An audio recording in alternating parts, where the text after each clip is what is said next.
I just called Macy's, tried to buy a degree for Bridgeport, and they said they're out of stock. Oh, really? Yeah, so we're just going to wait and see. Because we have now tied a record. Let's go to the wall. I want to show you what's going on. What a morning. It is. Isn't it an incredible morning? Yeah, the wind, the rain, the warmth. It's just remarkable. And speaking of the warmth, we've broken a record at Bradley. 58 was the record back in 1954. Our daytime highs are coming now, so enjoy them. 61 degrees. We've tied the record in Bridgeport. We just need 1 degree to break that record, but we've tied it, which is pretty substantial. The first alert weather day is through this morning with heavy rain, 2 to 4 inches, with winds gusting 40 to 60. It may be even a little bit more. Flooding, power outages, not only flooding, poor drainage flooding and river flooding, but coastal flooding as well. And for more on our first alert live radar, we're going to send it on over to Chief Meteorologist Mark Dixon, who's got an update for us. Hey, Mark, how you doing? Doing well, Scott. We're tracking things. This is animating over the last 30 minutes to really capture what is unfolding across Connecticut. We do have rain basically statewide, but the heaviest right now is throughout Litchfield County. Those yellows, oranges, and reds. Norfolk, up and down Route 8, Torrington, around Litchfield, Harwington, Bantam. So this is all moving from south to north. As we head farther south of, say, 84, the rain becomes more scattered in nature, those downpours. One around Oxford, one around Danbury and Reading. We've had a couple water rescues coming in from the prone areas in and around Danbury as of late with the heavy nature of the rain there. Something we're also monitoring very closely are the levels on our rivers. The Housatonic River from Gaillardsville toward Stevenson Dam and all points in between.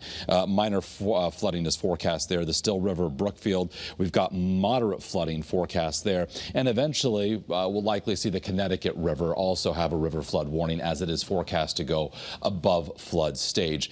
It's one of the larger bodies, so the smaller tributaries have to flow into it, and then that leads to the delay in the rise there. We've also been talking, of course, about the wind out of the southeast.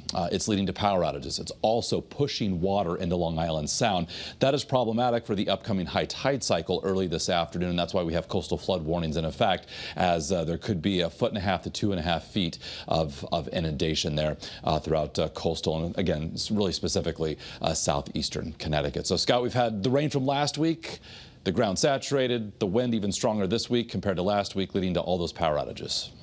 It really is incredible. Yeah. And the visibility is down across the state. The best we've got for you is 5 in Meriden. Look at Danbury, 1 3/4 mile, 3 1/4 mile in Salisbury, 2 at Bradley. Headlights on for safety, please, throughout the day today, okay?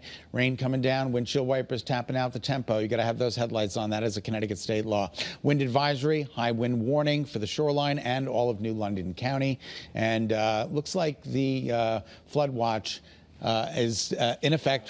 We have something, this is a flash flood warning. And it's for southern Fairfield County. Southern Fairfield County flash flood warning as the copious amounts of rain continue to come down. So that's just brand new as we are on the air. All right, storm impacts. Again, heavy rain, damaging wind, flooding.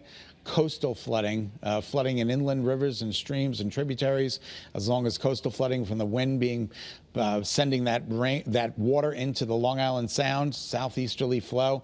But you'll notice it's gone by about 6, 7 o'clock this evening.